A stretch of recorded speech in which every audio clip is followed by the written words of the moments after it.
I've been making these videos since July 8th this year. And one thing I've learned is that the UK is way ahead of the States when it comes to perimenopause. The subject is constantly covered by the media, especially the BBC. They've understood that one interview, one assignment, one article is not enough to create awareness. Now, why aren't we doing the same thing here in the States, especially when we know that the highest rate of suicide among women is between the ages of 45 and 54? That is exactly the middle and the end of perimenopause.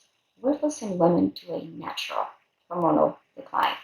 This is not a terminal illness. There are a bunch of celebrities in the UK who've come forward to share their stories and talk about perimenopause. Here in the States, this is all I was able to find. Maybe there are more, but this is all I found. I think if more female celebrities here in the States would come out and start talking about it and add their voices and their stories to the millions and millions of stories that we currently have in the States, it would change things. After all, fame doesn't stop perimenopause. It happens to absolutely all of us. It takes just one story to change, or most importantly, save a life. Every perimenopausal woman has a story to tell, and you never know who's listening. I will continue to talk and interview women from all over the world. I want to do my part. I want to give perimenopause a loud voice so the future generations do not have to struggle with this thing that we have up until now, 2021. I hope I can count on you to create awareness. My voice alone is not powerful enough. I can't do this by myself. Subscribing to the channel or liking any of these videos that I have published so far will give us an idea of how many women actually stand together for the same cause to prevent the future generations from struggling with perimenopause in silence, like pretty much every woman has until now, and this is 2021. Sharing these videos will get the conversation started, and that is a really good place to start. Since the UK is leading the world, and I introduce you to Polly Warren. She is a Perimenopause Health Coach. You can connect with her on Facebook, Instagram, and here's her website. She is only a click away. If you happen to be under 35 and you want somebody to help prepare for perimenopause before you get there, she can help you. If you are over 35 and you are struggling with 1, 2, 5, 10, 20, or all of these perimenopausal symptoms, you can also reach out to her and she can help. There's no need to suffer in silence or to continue to play the guessing game to feel human again. So here we go. Let's meet Polly. I'm a perimenopause health coach. I work with women who are sort of suffering from that, on that perimenopause emotional roller coaster of various different things, symptoms, and I really help them navigate this period of their life through a series in a really holistic way. So through looking at nutrition, looking at lifestyle, I help them through it, but I also want them to come out of it feeling really empowered and confident and just loving their body, but also happy to kind of go to the next stage of their lives, because I think so many women lose so much confidence during this time.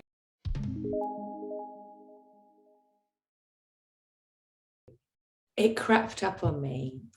So I was in my early 40s. So at the time I had 3 small children. I worked as a primary school teacher, so I was really busy with that. My husband worked away a lot, so I was kind of doing the kids, doing the job, trying to keep everything together. And I just constantly was struggling. But I just thought, oh, it's because I'm busy. It's because I'm busy. I think what really kind of hit me was it was my mood more than anything. So I had been having night sweats for quite a long time. But I didn't even really think about them. It wasn't really on my radar. I just was like, oh, it's not very pleasant. I don't know why I'm having those. I don't know if it's because I'm particularly hot at night, but I was having a lot of those. It was really my mood. I think it was a real slow burn, and I was feeling kind of quite empty for quite a while. I felt like I was just going through the motions of being a mum, of going to work, of all those sorts of things, and just really lost the joy of all of it. I just remember just all I wanted was to get to the evening and I could just sit down and just not do anything.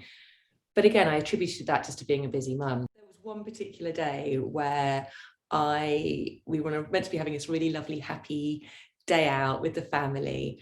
And there was just one small little incident about, I think my husband slightly overrided me on a decision with the kids, and I just lost it. And everyone was a bit like, oh my goodness, what's going on with her? And I think it was just the culmination of so many things. I felt like I was totally alone. I felt completely low.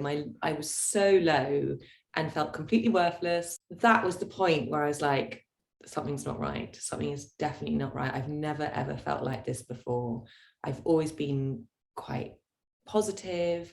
I've never really been an anxious person before. And suddenly I had turned into someone who was really, really anxious about a lot of things and just really flat. I think that's the best way to describe it, just completely flat. That is when I went along to my local doctor, my local GP, to describe how I was feeling, because I was worried, because I was also having quite a lot of really dark thoughts in my mind, which I'd never had before.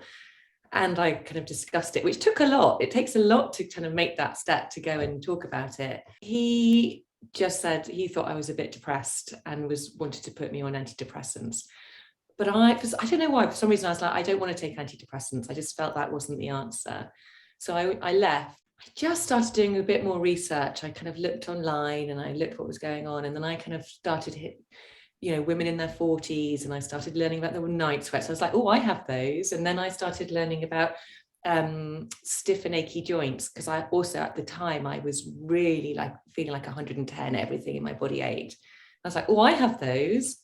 And then I was looking at the low mood, and then suddenly I sort of pieced it all together, and I was like, oh my God, I think I'm perimenopausal. That was what started me on my journey. And I felt so cross and enraged that I didn't know about that, and no one had told me about it, and the doctor hadn't pieced it together. I had my daughter, my youngest child, when I was 36, and immediately after I had her, I remember when I sort of started getting periods again, they were just absolutely awful. And so I did go to the doctor about that, and I was put on I kind of got them a Mirena coil, which kind of got that sorted out. But I think if I had been aware, that was probably the first sign. And I think from that point onwards, the night sweats started. So I think for me, it was the late 30s, but it kind of culminated, and I think which is quite young for many people. Well, it seemed young at the time, but what I'm learning now, and the more and more women I speak to, actually, it's quite usual. It's quite common for a lot of women to start experiencing these symptoms in their early 40s, so late 30s, early 40s.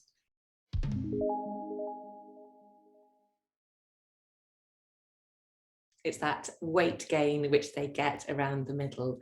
So that's what they kind of come to me about. Although I always say I'm not into dieting. I don't promote dieting. I promote a lifestyle, a healthy lifestyle. But that seems to be something which really gets a lot of women down. They lose their confidence. But when you then kind of talk to them more, it's the anxiety is a big one. It's that, just for someone who has never really suffered much with anxiety, suddenly it kind of can creep up and it really can take over. And it's also that just feeling of flatness. I think we all attribute a lot of menopause symptoms to those physical symptoms, which really upset a lot of women, are those psychological, emotional symptoms.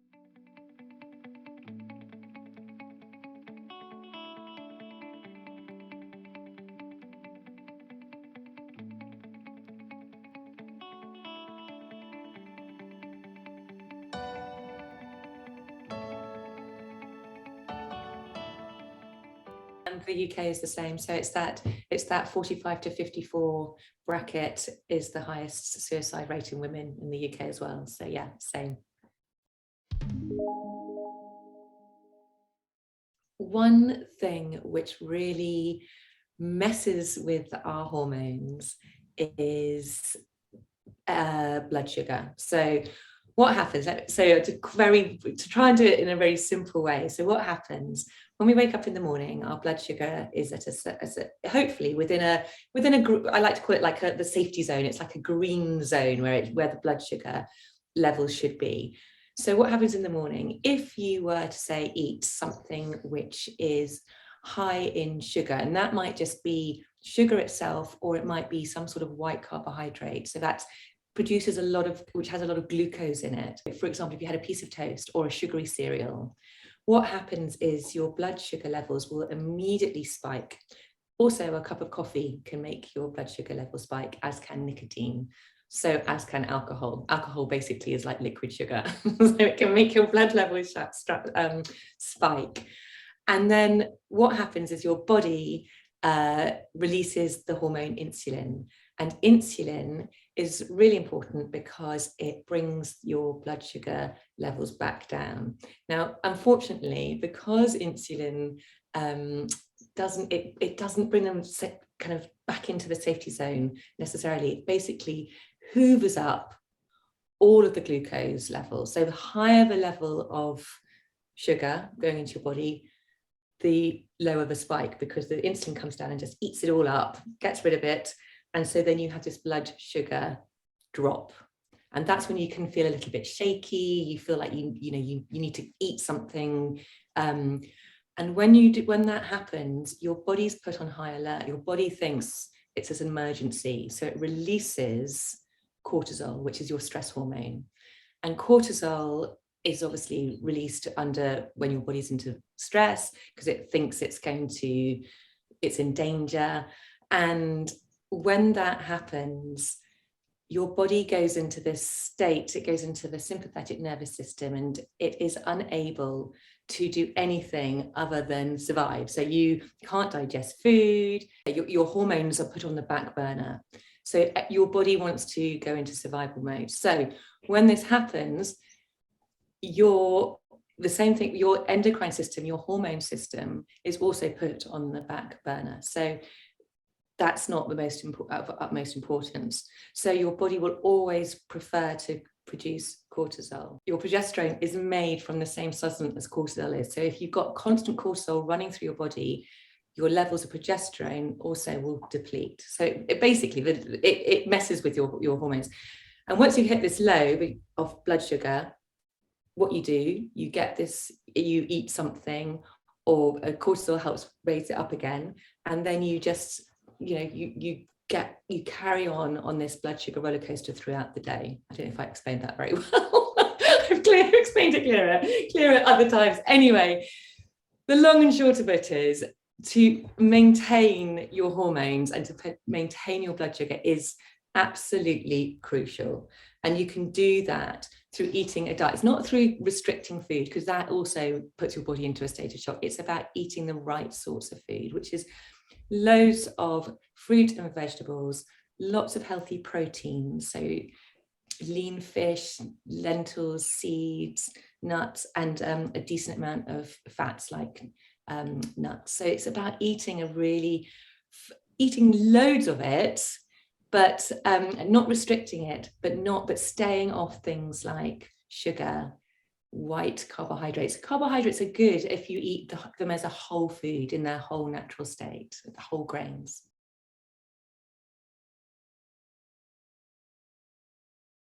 I just personally don't think it's a good thing for us at all. We need the nutrient. Our bodies need the nutrients which are in all of those kind of pulses and legumes, and our body's craving it. There are so many important vitamins and minerals, and I just don't think it's the right thing for us to do. We should not be restricting food.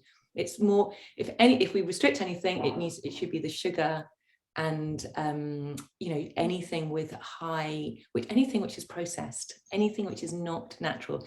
We've been on this earth for hundreds and thousands of years, and we've eaten from the earth. Our bodies are designed to eat from the earth, so in the most natural way. And I do believe that anything which is processed that goodness is removed and taken out of it. And as women, particularly during this time, we need a whole range of foods. So yeah, I would not promote a ketogenic diet at all. When you're in perimenopause or menopause, because your body's not getting as much estrogen as it was because your ovaries produce the estrogen for most of your kind of fertile life, your body is kind of looking for other ways of getting that estrogen. And actually your fat cells produce a type of estrogen. It's not such a good type of estrogen, but it is a type of estrogen. So it holds on to that. And often that lives within the belly.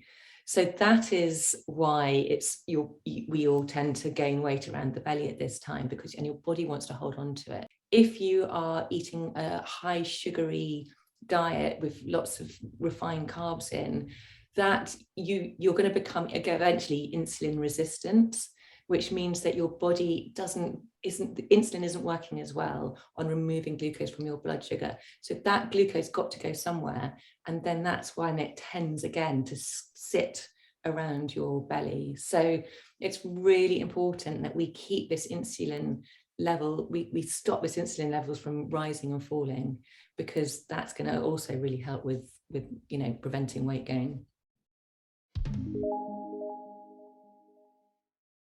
When you're stressed, if you think about it, your body's on a high alert.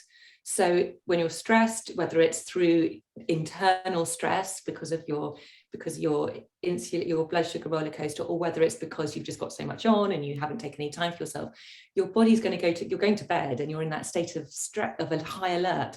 So it's virtually impossible for you to sleep. So it's, so for my clients, I really recommend, so not only diet, so that we really look at reducing the amount of cortisol which is being produced, but also different strategies of how do you get into that state of relaxation? How do you move your body from that sympathetic nervous system to the parasympathetic, which is where you want to be, where your body can rest and digest, and when you can sleep. So that's, there are numerous ways you can do that, through exercise, through different breathing techniques. It's about finding what's right for you. Sleep is such a problem for so many women. Firstly, if we looked at your diet, are you eating enough protein? So are you getting that spike? If you're on that blood sugar roller coaster, what can happen if you eat, and it depends, when do you eat? If you eat too late, and if you've eaten something or drunk something which is going to cause your blood sugar to spike in the middle of the night, it will then crash. And when it crashes, the cortisol is released and you're going to wake up. So what I would say to you is really look at what you've eaten earlier in that day or before bed. Have you eaten something which is going to cause your blood sugar to spike and then crash? So eating something like, the way you can stop that doing is eating a fat, fiber, protein altogether. So that evening meal, to make sure you've got a good bit of protein, you've got enough fiber in it, and you've got some good healthy fats, that's going to help stabilize your blood sugar, and it will give you a better chance of not sleeping not waking up at night. So that's always my one thing. I mean, there's so many women I talk to, they say, yeah, I do that. And then I find out that they've had a couple of glasses of wine in the evening. And we don't want to be the fun police and stop everything, but actually that's a really big reason why so many women wake up. It's like alcohol. If you have a few drinks in the evening, then if you think about it, your blood sugar spiking, it's going to dip in the night, and then your cortisol is released and it's ping, you're awake. And once you're awake, then you get into that cycle of worrying, I'm awake, I'm really tired, and you can't get back to sleep again. Progesterone, particularly perimenopause, progesterone often is that hormone which is the first one to decline when we hit perimenopause. And progesterone is kind of almost like nature's sedative. That's the one which kind of keeps us calm, which really helps with sleep. And so that is kind of one of those reasons why it's harder to get to sleep.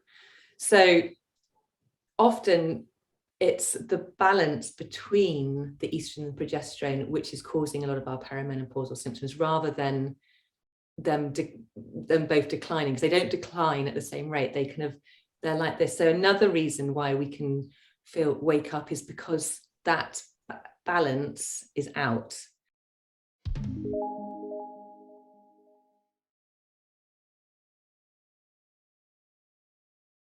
Often we're estrogen dominant, particularly in perimenopause, where we've got too much estrogen, which sounds a bit crazy because we know it's going to be declining. But often there's a lot of the bad estrogens, which are in our environment, which we can't, a lot of them, you know, they're just there. So we get through plastic, through food, through just general living.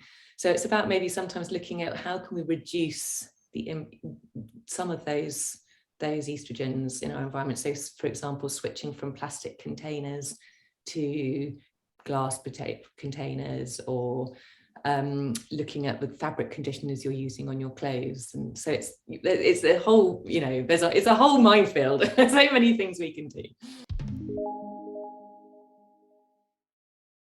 So magnesium is really important. I always recommend to my clients, because we all are, I think so many of us are deficient in magnesium. So yes, I always suggest that actually, yeah, during perimenopause and menopause, it's a really good supplement to take, actually, magnesium, because that again is like a good sedative. It's kind of really calms down your nervous system. It really helps with sleep. They are so important. So they are really vital in releasing our hormone. When the estrogen and progesterone is being released from the ovaries, our adrenal glands are really responsible for producing cortisol and other hormones. However, the adrenal glands become incredibly important when we hit those perimenopausal years, because our ovaries are not producing hardly any, well, they really reduce the amount of estrogen and progesterone which are being produced. So what happens? Mother Nature always has a backup plan, and the backup plan is that the adrenals take over the job of producing some estrogen and progesterone. However, it's much smaller amounts, but it's kind of it is sort of enough to keep us functioning well. However, the problem is our adrenal glands are also responsible for producing cortisol and adrenaline, these stress hormones.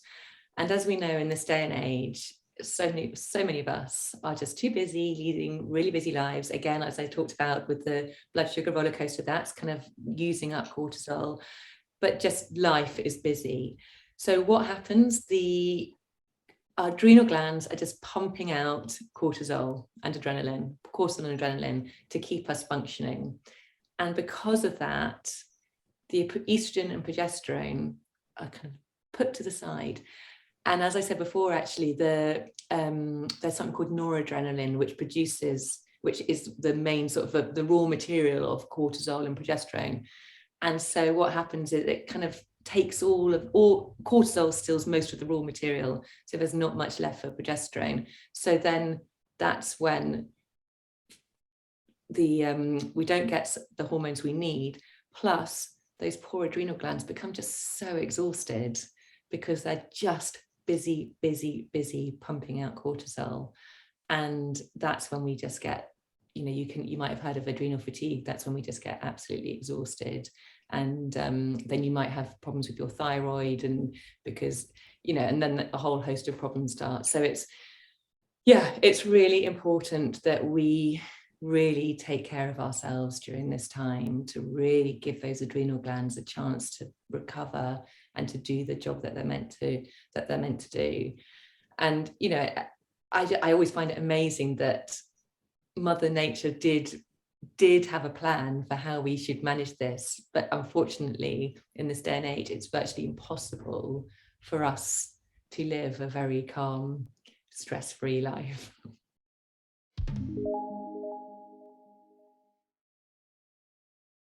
I think if women firstly, you know, awareness, if they've got the knowledge and they know this can happen, it's going to happen, they might be lucky and not be affected by it, but they may well be affected by it. If they know it's going to happen, first of all, they know the signs to look out for. Also, it may kind of encourage them to live life a little bit healthier, maybe help them to really understand what's going on with their bodies. If it doesn't, at least when it does hit, they'll be going, oh, right, that's a wake-up signal. That is my sign. I need to really start taking better care of myself. And that is what it is. And that's only a good thing. The symptoms are brought on because of lifestyle. So many of them are made worse because of lifestyle, because of stress, because of diet. So if we can start preparing women for it earlier, then the symptoms are going to be reduced anyway. So yes, if they can be prepared earlier, then that would be incredible.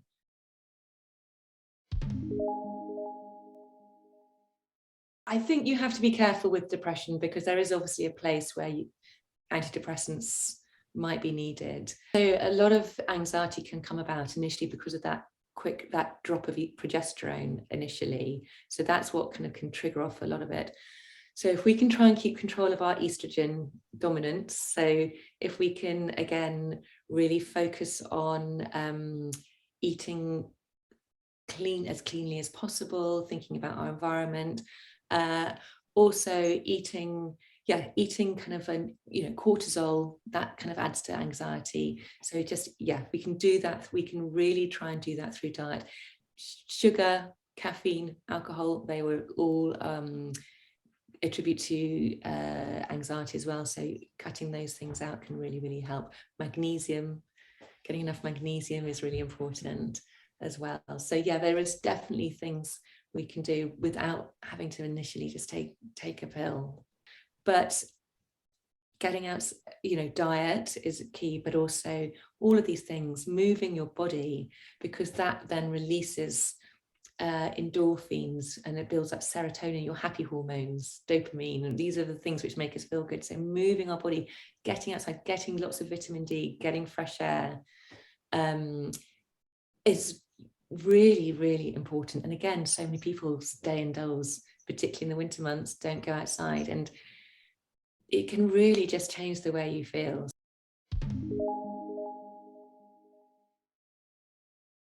Absolutely. And I think it's a really brilliant wake-up call, because you can be, suddenly you're in your 20s, you're kind of still young and you're having fun. In your 30s, a lot of women might start having a family, or you're focusing on your career. And when you get to your 40s, you suddenly are here, and maybe you aren't doing what you're not enjoying doing what you were doing before. You've slightly lost your way. So it's a great opportunity to really evaluate what you've done, reassess, are you still loving it, and being able to then move forwards. And because we're probably hopefully only halfway through our lives, so we've got a whole lot more to live. So I really think it's a great opportunity to just reassess and come up with a plan for the next half of your life, and make sure it's what you want to be doing.